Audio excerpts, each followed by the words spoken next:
Good evening. This is James. I'm live here on BerryFlow Upstream number 106, entitled Brookfield, here on July 3rd, 2016. Here with Brandon Orr, one of our resident. Is it Torontonians? Is that how y'all are referred to? Toronto. No, you don't pronounce a T, man. It's Toronto. Toronto.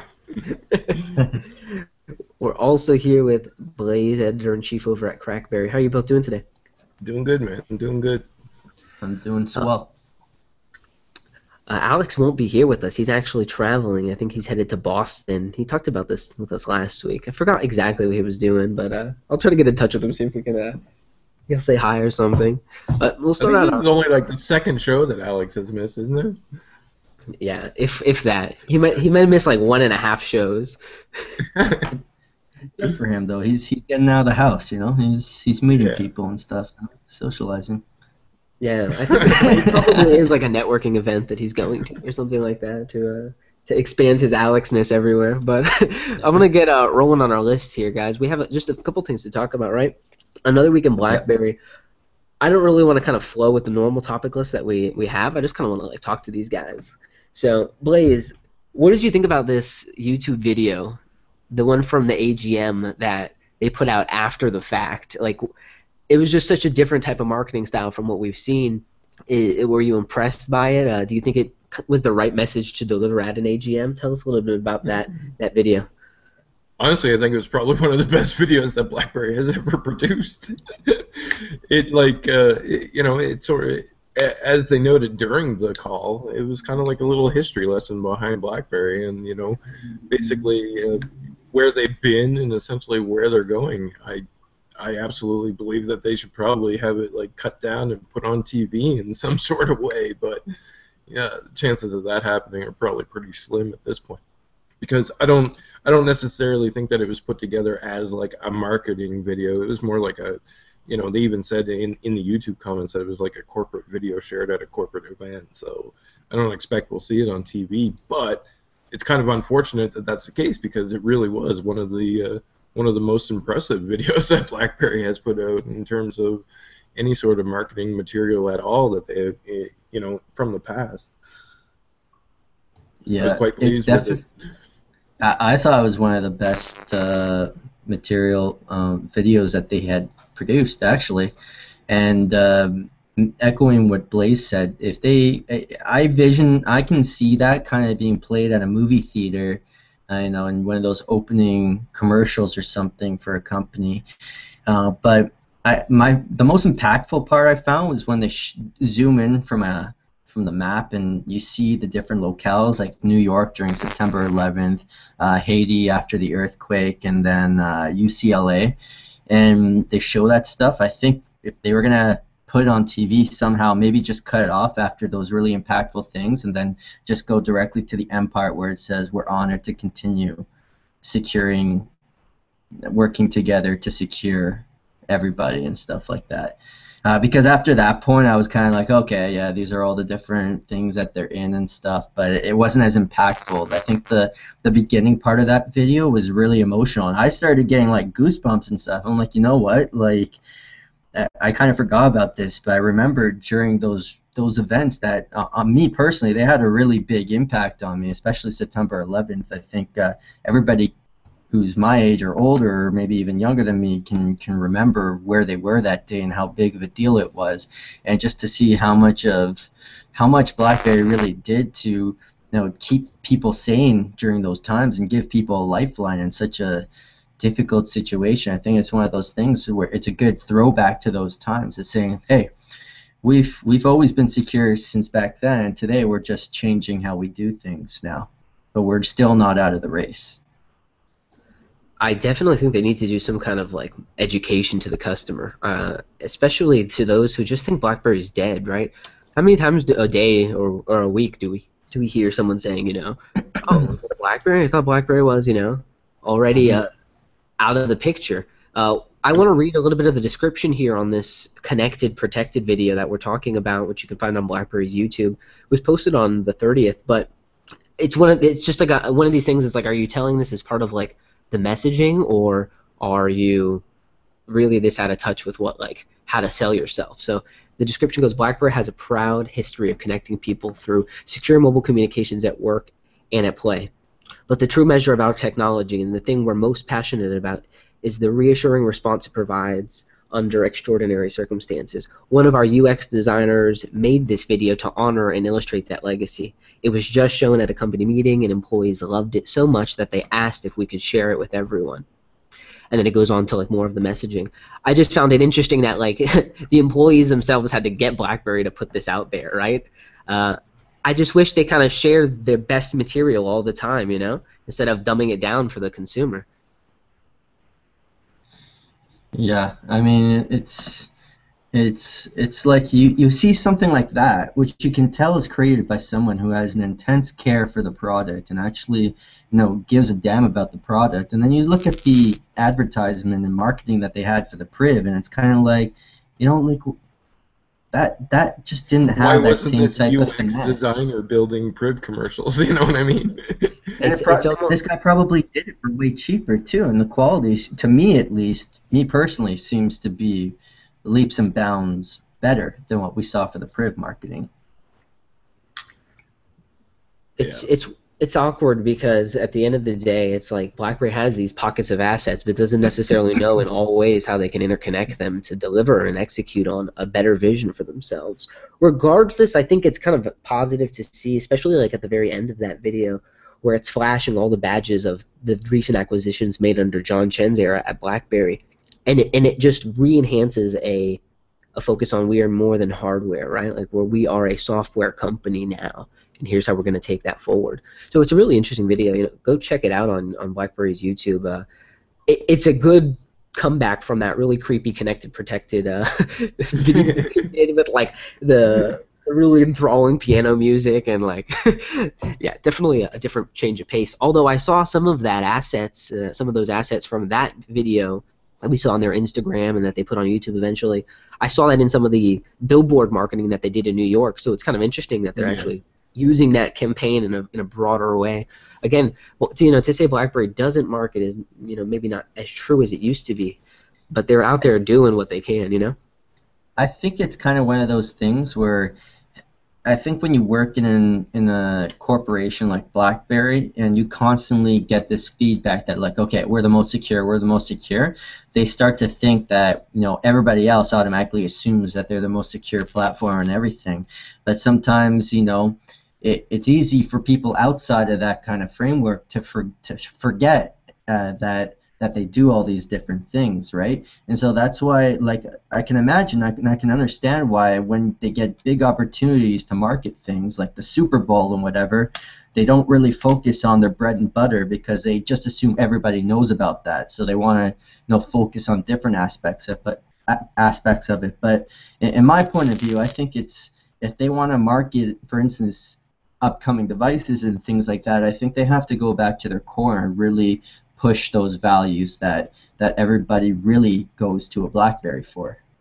And I wonder if that's the conversation that's happening in this new pop-up store that BlackBerry has. I mean, over at Brookfield Place in New York, it's a really like kind of urban shopping area and stuff, and BlackBerry's got a pop-up store there now, and basically linked line with Shop BlackBerry, able to sell devices, right, and give some good discounts. I think they're offering up to like $225 off phones there at that store. So like you can go pick up a Leap for like under $100, and a Leap is the awesome phone for someone who could make some use of it. Blaze, what have you heard? Have you heard anything going on at that store? Like any kind of talk of like has the reception been good, bad, and different in some of the comments you've read? Well, here's the thing: is that I mean, most of the comments that I've gathered have essentially all come from the Crackberry forums, and one of our writers, Alicia, went by there as well. And I mean, everybody who has stopped by and essentially dealt with the people that are working there have had great experiences with it, and they mostly detailed how the experience went, and the conversations that were had there. Like Alicia was talking to the representative there, and he allowed them to go ahead and take some pictures and everything like that, and the conversation was we're basically just trying to go ahead and get some phones out there, create some education and awareness that BlackBerry's still alive and all that sort of scenario. Interestingly enough, one of the guys did whether or not there's any sort of situation in reality there to it, but he did say that that when the next new device is essentially released, they're going to be selling it at that store. And I'm obviously not going to say who put that out there, but that is one of the comments that was made during one of the visits, that when the next device does come out, that they're going to end up selling it at that pop-up store. So that's one interesting aspect that has come out of that situation. But I mean, I haven't had the opportunity to go there myself. I don't know what the sale process is like. Do they have the devices directly there to be able to go ahead and say, here, check it out? We can tell by the photos that they have demo units and accessories and all that stuff. But when it comes down to the retail process, as far as I know, it's kind of like, from what I've heard anyways, they make you log on to Shop BlackBerry in order to be able to go ahead and process it. What may not necessarily be the best if that is exactly the scenario. But from everybody who has stopped by the location, there's been nothing but good comments about it. So I heard from someone who visited as well that they had a pretty good sales week as well, just to open up, and that was prior to the discounts dropping. So hopefully that's a momentum they can keep doing out there.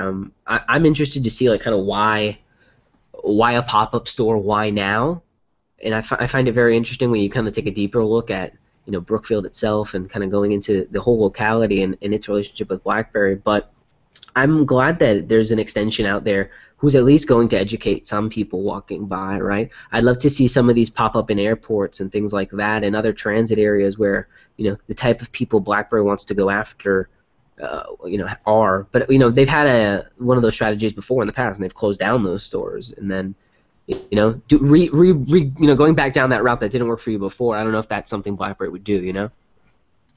I mean, when it comes down to it, I don't necessarily think that, like, having those stores in airport locations was necessarily the best either, because, yeah, it was cool that they existed, and it was probably cool to be able to swing by and pick up a few accessories or something like that. But as we mentioned, we were discussing a little bit of this before we went on air. How many people are walking around with like $600, $700 in their pockets, just waiting to buy a cell phone walking down the street? You know what I mean? When I'm in an airport, the last thing I'm thinking about is actually purchasing a cell phone.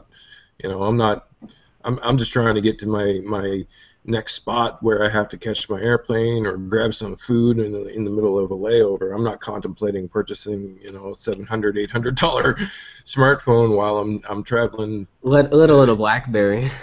Yeah, exactly. Like, it was probably a great opportunity to have those things in there, but I don't necessarily think that they should rule out opening up any further locations just based on the experience that was felt throughout the airports and stuff like that. I believe they should probably experiment some more with some more pop-up shops and put them in random places and spread that awareness. And it doesn't necessarily have to be something expensive. And also, I kind of laugh at the people who are like, well, there doesn't seem to be many customers. Well, of course not. Most of the pictures, obviously, you're going to respect your surroundings as well. And you're not going to take a bunch of pictures of any people that are crowding around in like a random pop-up shop either, because that's not appropriate. You wait until the people, whatever people are visiting there, you sort of vacate so that you can actually go ahead and take the picture. You're not going to invade people's privacy by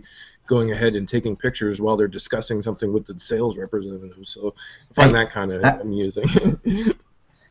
I gotta say, over this past year and a half at BlackBerry, it's been an interesting shift in how they funnel devices out to customers. 2 years ago, we were asking and begging them to sell devices directly because the only way you could purchase a device was through a carrier, and often it was more hassle than it was worth to get a BlackBerry device from a carrier. And now we see more of a hands-on approach from BlackBerry where they're kind of saying, okay, let's just take care of this ourselves and see if we can, pass on the devices from our end directly to the customers and cut out that middleman. I like this trend that we're seeing with BlackBerry. I kind of wish they would just push that even further, because one thing that I know fragments a lot of the user base is carrier updates. And that's just one area that I know frustrates a lot of people, the fact that you have the same device. You paid just as good money for your device that you bought unlocked from AT&T or Sprint, or not Sprint, I mean, or T-Mobile, or factory unlocked BlackBerry Priv, for instance, and then there's a fragmentation between what updates you can and cannot get, even though you have the same hardware, right? And I think I would kind of like to see BlackBerry move towards a more of a 1+1 approach, where it's basically they just sell the devices all themselves, and if people want to purchase it from them, that's a great way that people can purchase them. Because to be honest, and I'm sure maybe you guys have some better insights on this, but I'm not sure that especially in the States, I don't think carriers are really doing too much to help them. And often cases, you get comments from carriers that actually detract from the message that BlackBerry wants to give out, and makes it seem like they're doing worse than they really are. Yeah, I mean, I totally agree with that aspect of it. I wish that they would be able to go ahead and force more of a one-on-one relationship. The carrier issue is something that we've always sort of addressed. When you walk into a carrier store, when you have bad demo units, whether they be, locked down with those bands that you can't actually use the device, or whether or not it's like the representative telling you, well, why do you even want to buy a BlackBerry? Let me show you the Samsung, or let me show you this iPhone. I mean, those scenarios are always hurtful towards, BlackBerry's bottom line, because they're taking away at that point. And sometimes, I mean, it's kind of like a scenario where you have to look at it like which one is actually beneficial on the end. Like, is it really beneficial to have the devices in stores where they're probably just getting bad-mouthed anyways? I mean, there's a balance of good versus evil there when it comes to that. But I mean, I would like to see BlackBerry move towards, like you say, a 1+1 approach, and basically offer it up more so directly, as we've seen them sort of move towards, right? But at the same time, I also question what that does to awareness of the actual product as well, because I mean, there's a lot of things that the carriers, like, you can't. I mean, under the 1+1 scenario, they're basically selling their device for, what is it, $399 in the U.S. You can buy a 1+3. BlackBerry would have to go ahead and they would have to get some sort of grasp on their pricing to be able to go ahead and make it beneficial for people to go ahead and purchase from them directly. You know what I mean? Because right now, purchasing directly from BlackBerry basically means one thing, or two things. Let's say it means two things. You're going to get your updates quicker, but you're also going to pay more than if you actually go into a carrier store and purchase your device, right? And that's kind of like the staying factor. When people, at the end of the day, people are like looking at their pocketbooks and saying, how much money am I spending? So if BlackBerry could go ahead and get a grasp on their pricing better, I think that the direct-to-retailer approach would be better. And then you think about TCL, right? Alex, is that you over there with the fresh cut? Yeah, got a haircut. How's it going? What are you guys talking about? Looking good, man. Thanks. Blazer's talking about the cost structure that BlackBerry needs to be running with on these next devices they got coming up, and what are you doing, man? Why aren't you officially joined us right now? I'm in Boston. I'm in my buddy's apartment. I'll go show you outside through the window. Nice little complex going on here. Yeah, are you using your Priv to chat? What would you expect? Are you on Wi-Fi too, or are you just on the air right now? No, I'm on Wi-Fi. The reception isn't the best here. So will the smoke alarm go off soon because of the heat from the Priv, or? Oh yes, I've been having problems with my Priv. That is correct. Yeah. You already told us the workaround was like sticking it in the freezer, which, by the way, to anyone watching, is not advised. I did not say that. You put it in front of a fan, you'll be all right. Cool it down. Yes. Well, man, we're gonna let you get back at it, man. Thanks for hopping on, saying hi. I kind of want to stay for a little bit. Keep going. Oh, I was gonna kick you off. Ejects Alex from the conversation. Yeah, don't do that again. So, Blaze was talking about, what kind of cost structure if BlackBerry were to go like in a 1+1 route to kind of one-on-one with their customers, right? making sure they're selling these devices out, they'd really have to get a control over how much these devices cost. And we're looking at this new Neon device coming, right? There's this mid-range type all-touch factor that we're going to be getting that looks like an Alcatel Idol 4 or something like that, kind of with a BlackBerry branding. If a device like that comes and they can hit a $399 type price range or even a $400, somewhere in that range, is that the kind of device that's going to enable them to follow that strategy? I still feel like BlackBerry, in terms of like the branding of the company and everything, is not necessarily aligned with direct-to-consumer sales.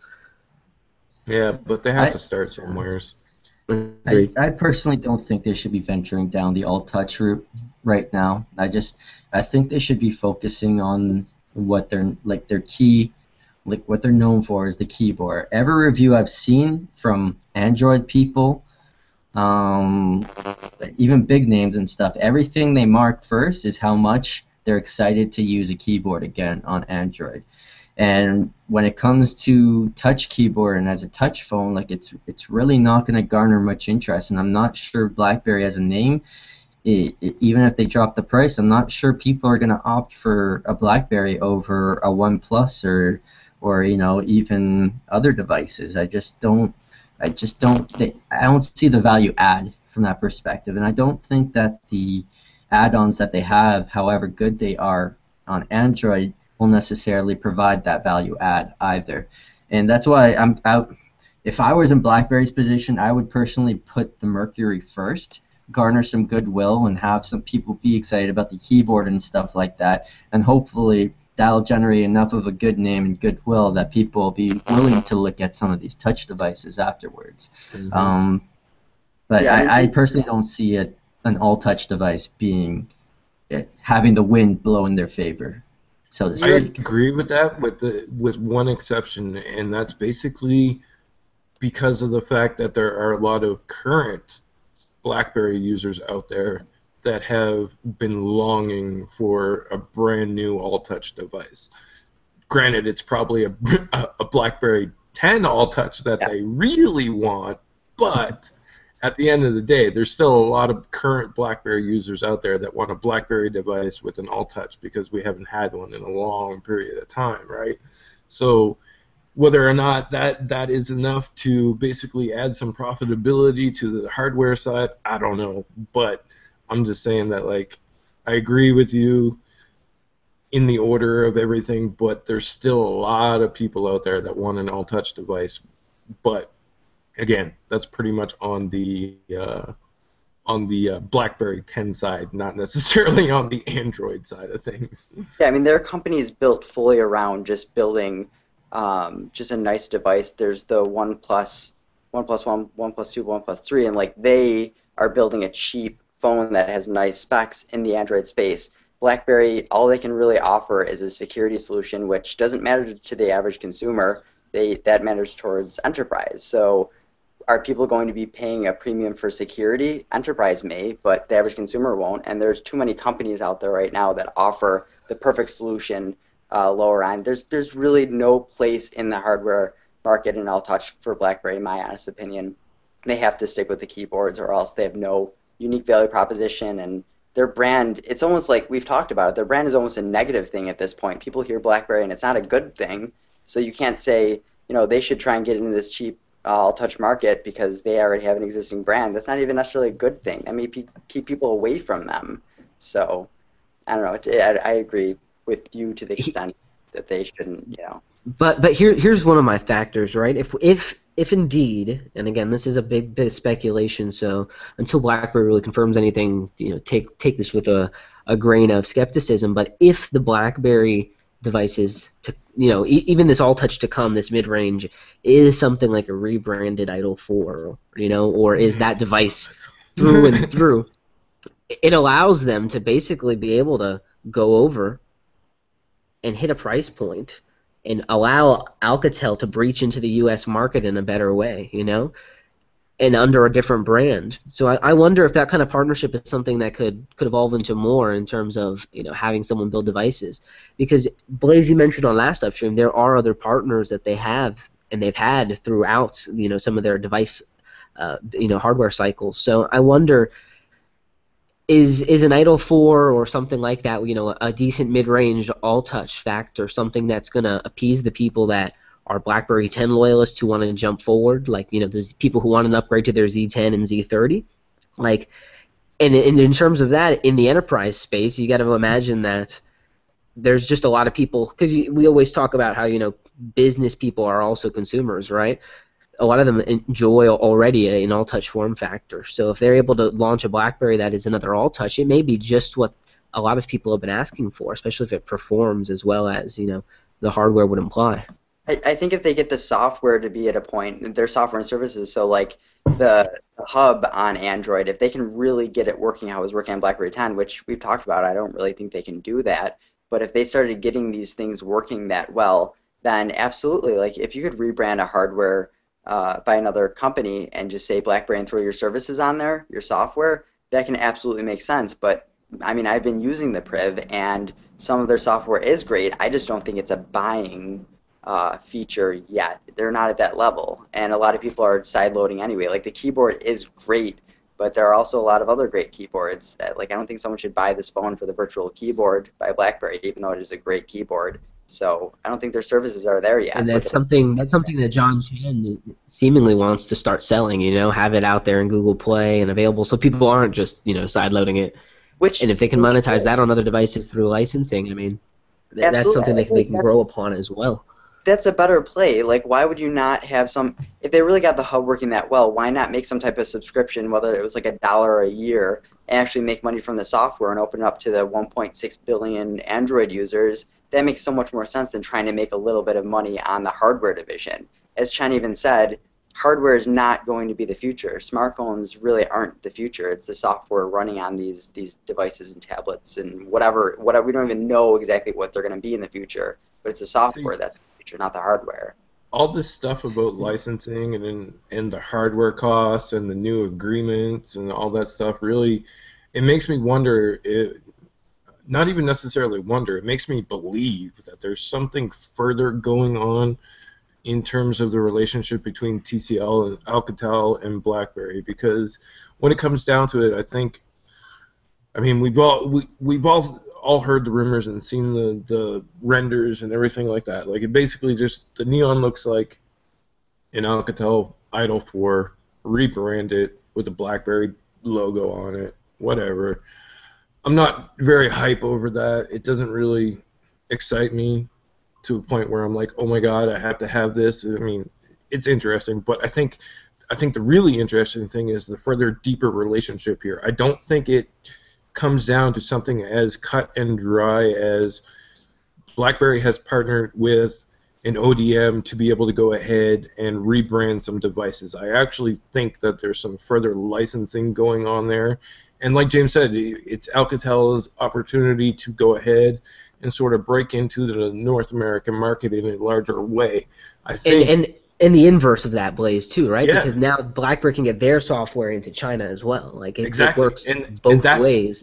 That's the part that comes down to, like you said, the software. BlackBerry can get their software. I think at this point the relationship goes beyond just building devices. It goes down to like, okay, maybe Alcatel has sort of licensed the BlackBerry stuff, the BlackBerry software. They got the BlackBerry Hub. They got the BlackBerry DTEC. They got all that stuff. I think there's some sort of deeper mutual agreement going on there. It's, like I said, it's not just Alcatel building BlackBerry hardware. It's Alcatel building BlackBerry hardware, but also Alcatel licensing BlackBerry software at the same time. So it's a mutual agreement. Like, the money is going both ways. You know what I mean? Like, Alcatel is probably paying BlackBerry for some of their licensing on the software side of things, but BlackBerry is paying Alcatel to go ahead and build these devices for them at a lower cost. You know, does that make sense to you guys? Like what I'm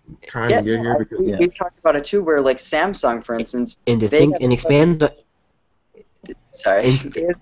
And expanding on that, really, there's even more in terms of how that's all going to display on the earnings call and on the balance sheet, right? That's all going to be mobility solutions growth. So it's like a double down strategy on growing the hardware sector. And again, if we are focused on, BlackBerry making future devices and having a longer stay in this space, this is a way to, again, get there very, very quickly, right? To make the balance sheet green across and really start driving growth. And if BlackBerry's at a growth phase, this is the kind of business deal and or partnership that needs to happen. And we don't know the extent and scope as well. We're also seeing BBM on the other side, right? Talking about BBM APIs to allow social content and interaction by strategic partners. I mean, a BBM API is something that we've been talking about and wanting for a while, right? So maybe the access and cross-platform mentality that BlackBerry's taking on may be expanding even more, even as Blaze said, outside of the ODM structure. Brandon, why don't you tell our Upstream listeners, what device you are using now and the recent purchase that you made? So right now I'm using a Passport, and I just bought a Tizen. Just kidding now.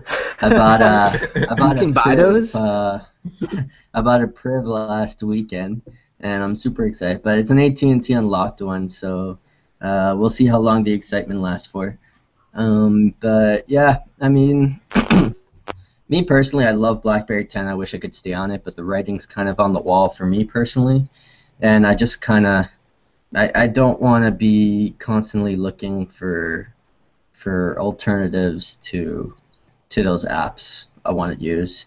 And I mean, ideally, what we would want is a BlackBerry 10 with Google services and all that jazz, right? But it doesn't look like those cards are at play anymore, or even remotely being looked at. So I'm excited to get my Priv, but it's from eBay, so shipping all to Canada, and there's a Canada Post strike, so I might actually get it after the Neon releases, so we'll see. Knowing Canada Post, you're lucky if you get it at all. I just shipped something out through USPS, and I'm like the same way with the July 4th holiday. Like, it's not going anywhere. It's sitting right there till all that waves over. So, I'm kind of interested in these all touches, and maybe there's another one, like BlackBerry's just ridiculous right now, but they're going to go all out, it seems, and really build something for us, and hopefully they can really double down again on that market space. July 9th. Yeah, go ahead. Here's the other concern that I have, like with these device rumors. Okay, we know that the device rumors are basically all based on Android. There's not a BlackBerry 10 device that's listed there. However, when it comes down to the mention of who is actually building these devices, the only solid information at this point is that, okay, the Neon or Hamburg, whatever the hell you want to call it this time around, is built by Alcatel or TCL, right? But nobody has mentioned who's essentially building any of the other devices or who has essentially designed them, because if you look at the Mercury, there's no Alcatel device out there that looks like the Mercury, so who the hell's building it? Like, should we automatically assume Apple is building a BlackBerry? Well, I mean, I sort of choked about that, because in terms of the render of the Mercury, when you look at it, what does it look like? It looks like an iPhone running Android with a BlackBerry keyboard. Like, how the hell can you screw that up? It's sort of like it hits every segment of the market. Like, it's probably the most user appealable device because it looks like everything else that is popular. It covers all of the bases. It looks like an iPhone, it runs Android, and it has a BlackBerry keyboard. It's literally like the dream device, which makes me like look at that render like super sketchy. I'm like, really? Who made that render though? Yeah. Like, I don't know. I forget where I read I don't this. believe that at all. The I internet forget where I made read it. this. I'm going to be honest and say that I absolutely dislike the scenario that we have with all the renders going on, because every time somebody puts out a picture, as we've seen in the past couple of days, everybody assumes that the picture is legitimate, when we know, like, people who have followed the information know that that picture was just created. It's not based, it's based on real world experiences off of the information that people have been relaying. Okay, the Neon is going to look like an Alcatel Idol 4, so we're going to go ahead and create a picture of an Alcatel Idol 4 with a BlackBerry logo on it. But the problem with that is that the majority of the people, the majority of the let's just say the writers and the press and the media are not covering it in reality. Like, if you read some of the headlines were like, press render leaks out for the BlackBerry Hamburg / Neon, whatever you want to call it. That's not a press render. It was created. It is a render based off of personal experiences and information that has been relayed. It is not a press render from BlackBerry. It's not real. It's not verified. There's no verified source to that, unless other than an unnamed source from a certain news outlet, It was BlackBerry news Brandon. outlet. Just tell us it was you, man. We know it was you. I didn't see it at TIFF, so I can't confirm it. But That's exactly it. The only neon he saw were the neon lights out of the bar he left during TIFF. It's like it just. I've even joked on it in the Crackberry forums. I'm like, I'm just gonna draw some crap on a napkin and say that that's the latest leaked render because, I mean, it's pretty much what the basis of it is today. Anybody can go ahead and toss something up, and the next thing you know, the headlines are, leaked press renders. Like were you gonna draw like a literal piece of crap and like this is the next Well- BlackBerry or? Well, maybe. I mean, chances are some people would believe it. So. Yeah, I think people forget when we look back at BlackBerry hardware that there have been a lot of hardware partnerships, and something with TCL, Alcatel, whatever, is not out of the scope of what BlackBerry's done. Brandon, even Foxconn, right, with BlackBerry. Yeah. Well, the thing that's funny about it is that when Chen made the Foxconn deal, it was a 5-year deal, and now I think we're only like 2.5 years through that, if not less. And I forget where I heard it. I think it was on CNBC, but excuse me, I have a bad memory. But I heard that maybe Chen isn't so happy with the Foxconn deal, and now he's looking for some other partnerships, right? And I think that goes in line with what we're seeing here with Alcatel, but I think it's really going to come down to Foxconn was just expensive for producing devices. I have to believe that the fact that the Priv was so expensive and some of their other devices were so expensive is because they had a flagship manufacturer, Foxconn, who does Apple devices as well, who was charging a premium for it. And then you got to wonder, you have somebody like OnePlus making devices at half the price with better specs, and it makes you wonder, hey, like, how come these people can reduce cost? And they're, like, the volume that they're selling and probably isn't super huge either, right? So, I mean, I have to imagine that there's got to be better partnerships to be had, and that's what Chen is kind of looking for now. Another part of that, Brandon, reflected as in well, price. is that. Yeah, hopefully that does come through in the price piece. When I think back to the Foxconn deal as well, is like they wanted to be able to hit those Indonesian markets and that whole Asia Pac area, and that's where they were doing the manufacturing to a degree over there with the Foxconn deal. So I know they did some different, sales agreements for distributorship in that region through Foxconn directly, so it took a piece off BlackBerry's kind of table when they did that. The deal's still on the table too, so they could always go back and try to communicate on something else. But there's also Winstron and so many others that BlackBerry has used over the years. Even with Priv, like, it's a really well built device, for the most part, aside from the weirdness here and there, like Alex's, being able to cook an egg on his.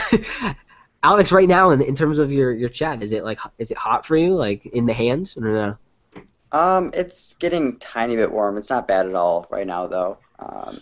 It seems to be kind of at random times, especially when I'm within like live streaming apps. So I'm surprised that it's not as warm as it is right now.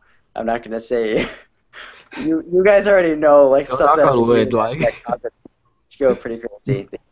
I find it kind of amusing that the only one, well, at least from what I know and everything that has been relayed, I find it amusing that only like the AT&T ones are the remaining ones that tend to get hot and they flash that cool down message. The message that comes up and it's like, your device is too hot, it needs to cool down. Someone brought up though, because like the Passport, it has that steel or that metal like ring around it, and that might help to Dissipate heat. Yes, the word did not come out right. The heat was the Priv really doesn't have anything for that. So is that the reason, or is it just between Android, the Snapdragon 808, and full device encryption, just all of those things? Is that what it is? Is it the device's hardware fault, or is it other reasons? I don't know. I think I want to say that yeah. it comes down to hardware, but It's one of those things that, like, some device manufacturers are building in cooling, like, so that they can predict and lower the heat and temperature. So I think it's something you Yeah. gotta like account for, but it's not necessarily accounted for the best on some devices.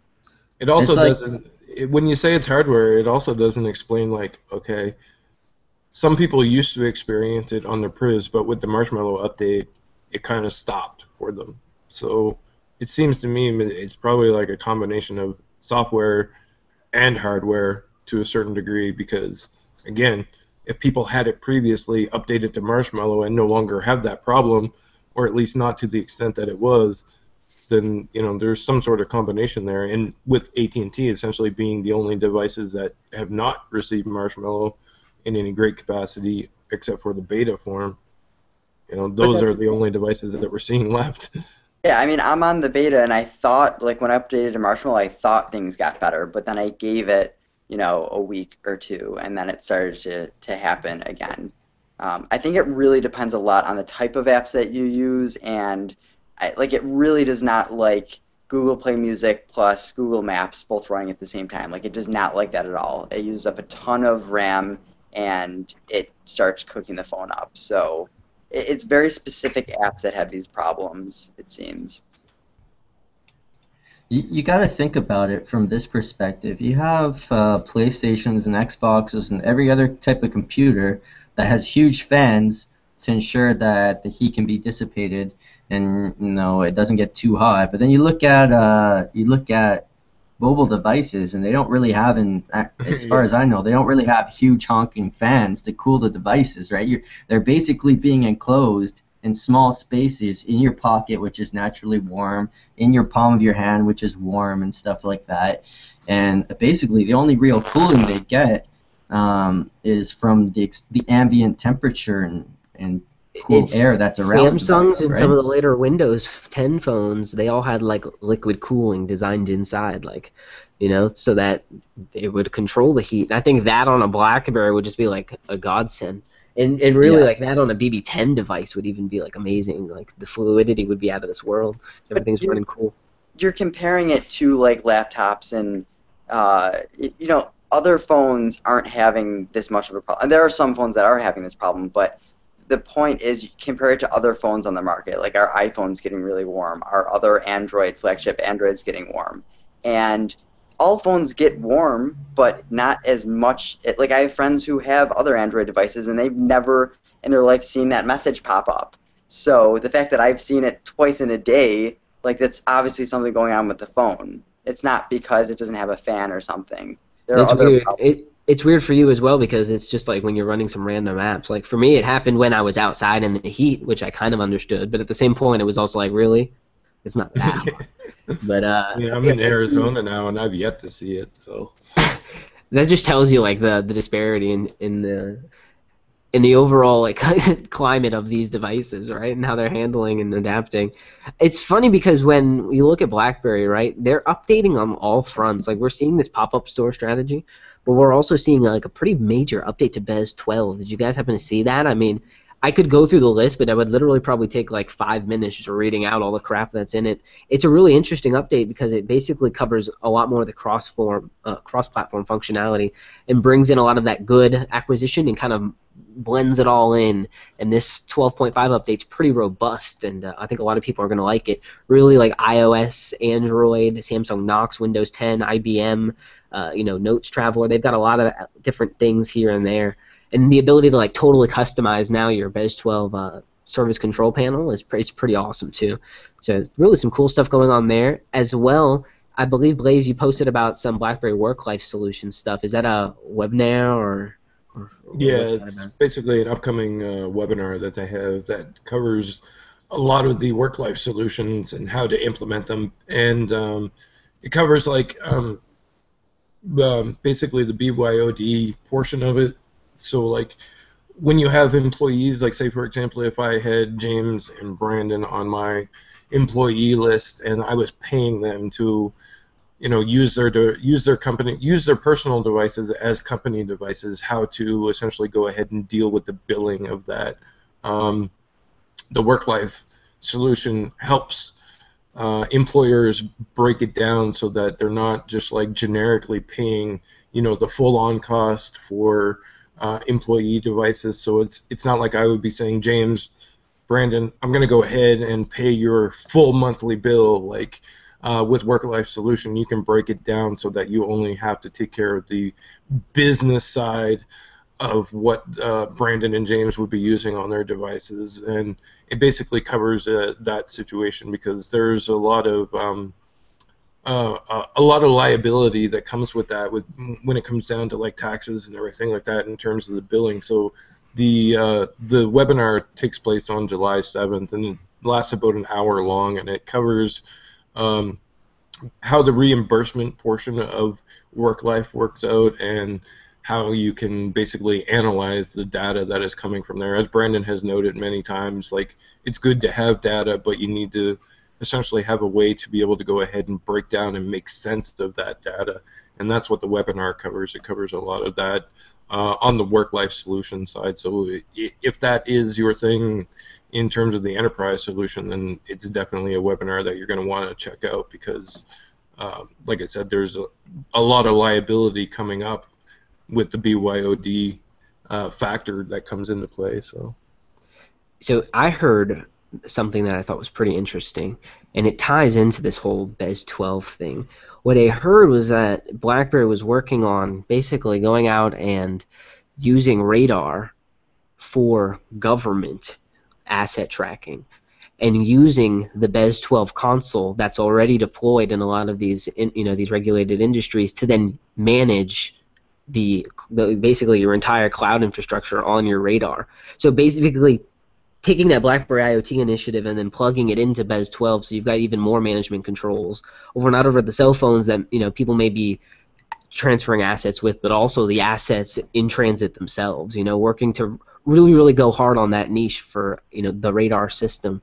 And if they're able to do that and on a broader scale, kind of integrate their platforms, you can really see BES 12 adding that layer that Blaze was just talking about, right? Being able to access and look at the data and understand it.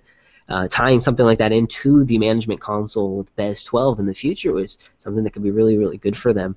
Interested to see, because Radar, John Chen talked about launching in mid-July, so as that comes ahead and we have the security summit, we're really going to be hearing a lot about how maybe that all comes together for BlackBerry. So I thought it was pretty interesting. What do you guys think about that? Like, kind of taking the separate but equal portions of their IoT business and their EMM solution and kind of tying them together. It seems like a very logical step in terms of having a robust cloud, but in terms of like branding and stuff, you don't want to have BES 12 just to run BlackBerry Radar either. You know what I'm saying? It becomes one of those questions of how locked down do you want your customers to be into your ecosystem? Especially now with Radar being such a new product, you kind of want to get them in, and it's kind of difficult to say, okay, if you want Radar, you have to get all this other extra stuff that, if you're not using it, you might not need, right?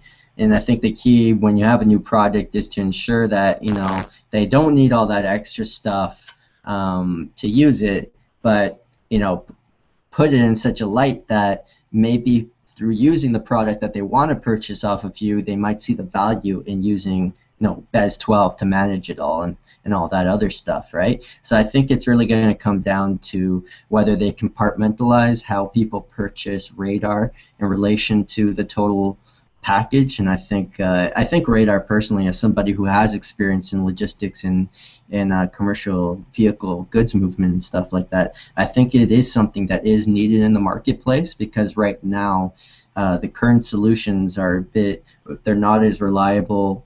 Based on what I see, what they're promising seems to be a lot more reliable than what's out there already, and it also seems to be a fairly sophisticated way of tracking stuff. So those are my thoughts on it. I think that if they keep it separate from requiring BES and all the other stuff, I think that it could have some good penetration and then eventually lead to sales of their other products. And beyond that, right, it also would lead them to licensing. Like, think about what they could do with radar in terms of licensing products. Like, maybe you don't want a BlackBerry branded asset tracking system, but you license the whole platform and you're able to get it and whitelist it and do whatever you want with it, right? To have an internal, so you know how people will go to like AT&T, right? Well, maybe you don't want AT&T to have your data, you know, and manage it for you. Maybe you want to build your own, and BlackBerry seems to be more robust, more secure with better collection and data access. So I think it could be a really robust thing.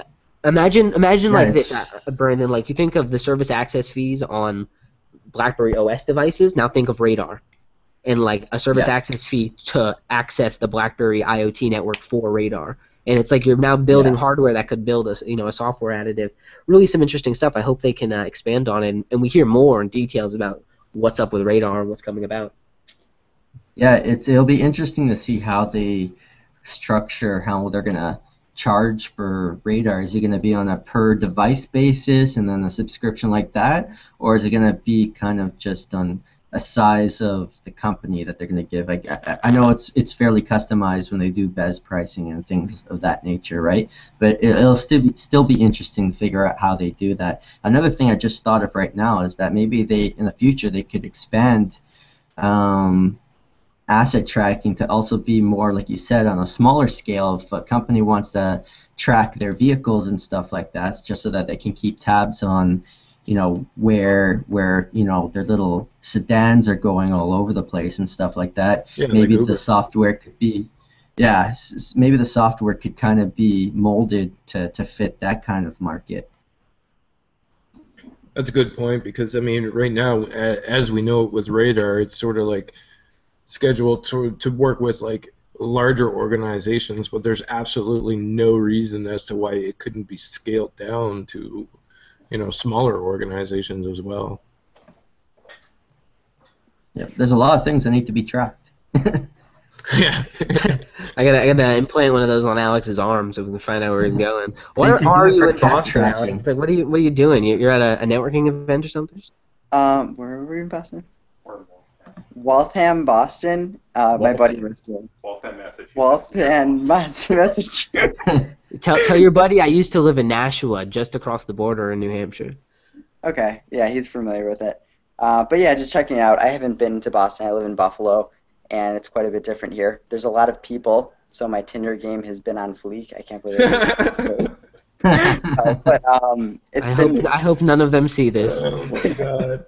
Not only did he say my Tinder game, he also said on fleek. That was a joke. Anyway. Just like those eyebrows, Alex. Big, sexy Buffalo guys in town. Yeah. So I've just been checking things out. I think we're going to go to the city tomorrow or check out Harvard or something or whatever. Harvard. So Harvard's really cool, man. When I was in Boston, I loved hanging out by the university. I don't know, me personally, going to universities in Canada, it's completely different than the States. In the States, you guys do it up proper. You have, basically a whole town. Like, Harvard is basically its own town. It's cool. Yeah. No, it's MIT. Yeah. It's with those prestigious schools, it's going to be a little bit different than like local places around where I live. So it'll be nice to kind of see that. And but I don't know. That's pretty much what I'm doing. I'll be back on Tuesday, and unfortunately, I'm not going to be on the after show tonight. So you guys better have some fun without me. Oh, I did just finally see Star Wars, so you guys can spoil it like you did the day that you guys saw it or something. Yeah, that was like a year ago. Like, what are you talking about? Yeah. We off that now. Yeah. I saw the Conjuring 2, and I also saw The Shallows, and both were really good. I thought The Shallows was very good in my opinion. I was surprised, but maybe that's just Blake Lively and me, jiving on that. But yeah, that's really why I watched it. Like, let's be honest. But so BlackBerry's continuing to push forward, right? We have BES 12.5, work-life solutions. Really interested to see kind of where we're going to head into this July 19th. They announced speakers, partners, and topics for the security summit as well. So they're kind of confirmed. Everybody's ready to go. Really, Blaze and I are not necessarily the kind of people who should go to this type of thing, right? It's really like CIOs and different, IT managers that are really the ones who would get a lot out of this. these types of events. But really, they've got partners from Samsung that are going to be there, their hospital in Grand River, which is in Ontario. They got some other stuff going on with some former CISOs, so it's going to be pretty cool. I'm interested to see. I always liked these little panel type discussions that BlackBerry has, because you can just see at least that they really seem to understand the market and at least a way to deploy something into it. So it's always interesting to see kind of how they resell their story each year around the security focus, and they've been doing a really good job over the past couple. So I always look forward to these. The last two, I believe, we had acquisitions be announced, so I wonder if we might hear another something or another. Well, according to Chen, he's done with those. However, the new device rumors do line up with the security summit, so maybe we'll hear at least about one of those devices. It would be cool debatable. It would be cool to like hear about it, like it launches and then it's like available in August or something, you know, or Yeah, it's available like like coming soon type thing. Where, and I wouldn't even do that, right? People are so weird. I mean, honestly, I don't expect it at this point, given that it is, essentially a security summit. However, it does fall in line with when things should accordingly be announced. But again, it's a security summit. Having the devices there but not launching the device would be a smart way to make hype, in my opinion. Yeah. You know, where it's like, people are going to be talking about it and then you actually launch it, so you're going to get two waves of kind of volume and traction on it. But whatever they do, I'm still interested to hear about these security summits. There's always a lot of conversations going on, right? Like, these are the industry's best in terms of these areas. So they've also have a lot kind of invested in terms of where BlackBerry is going to go, because everybody works off some of these platforms and vice versa, right? So talking with your partners, having them there to speak for you, just keeps everybody calibrated and allows everyone to kind of keep on that same page. So it's something you got to do, right? You got to touch base with the industry and your partners and do all that. Much like Alex, right? You got to go be social to a degree. get out behind the keyboard. Yeah. So it was good talking to you guys. I'm not going to see you on the after show, of course, but I'm going to actually download this podcast and listen to it on the drive home on Tuesday, so this will be interesting. It's like the first episode I wasn't here the entire time, so hopefully you still made it in. Send me the after show so I can listen to that too. You guys better be fun, entertaining. Yeah, so. We'll definitely make tons of fun of you. So I don't know, Alex, did you sign up for the Patreon? You can't get the after show unless you're a patron. I think I deserve it at this point. Leave me alone. All right, I will talk to you guys later. You better start donating some money since you're not here, buddy. No, you guys owe me money. Leave me alone. I'll talk to you guys later. All right, bye, Alex. I'll pay for BerryFlow later. Have fun in Boston. Later. Right. Yeah, bye. Surprised on the video quality there, actually, to be quite honest. Yeah, and his audio was on point. I'm not gonna lie though, the video quality leaves a bit to be desired. Camera, Yeah. For sure. The audio though was very good. Yeah. Considering. Go BlackBerry. That's go how I'm Priv. gonna do all my podcasts when I get my Priv. Yeah, I could I'm gonna be on the street, on location, tracking down people with BB10s, being like, "Hey, I'm doing this podcast right now about BlackBerry, and you want to just come say hi, like show that you are alive and exist in this world." Yeah, let's jump on this after show. I want to talk a little bit more about this pop-up strategy, and we touched on it a little bit, but I want to kind of go back on it and really have a more opinionated discussion on it, where we can throw some shade on BlackBerry on the low. Do it. Sounds good." Stay safe, everybody. Don't blow your hands off with fireworks, and don't drink and drive. Right. Don't drink and drive. That's one of the major ones, right? Uber and Lyft, they're out there. Give a call. It's worth it for sure. I'll send you my referral code so I can get some kickback. But take it easy. We'll catch you on episode 107 that is going to air a week from today on the 10th of July. Y'all take it easy. Happy 4th. Take it easy.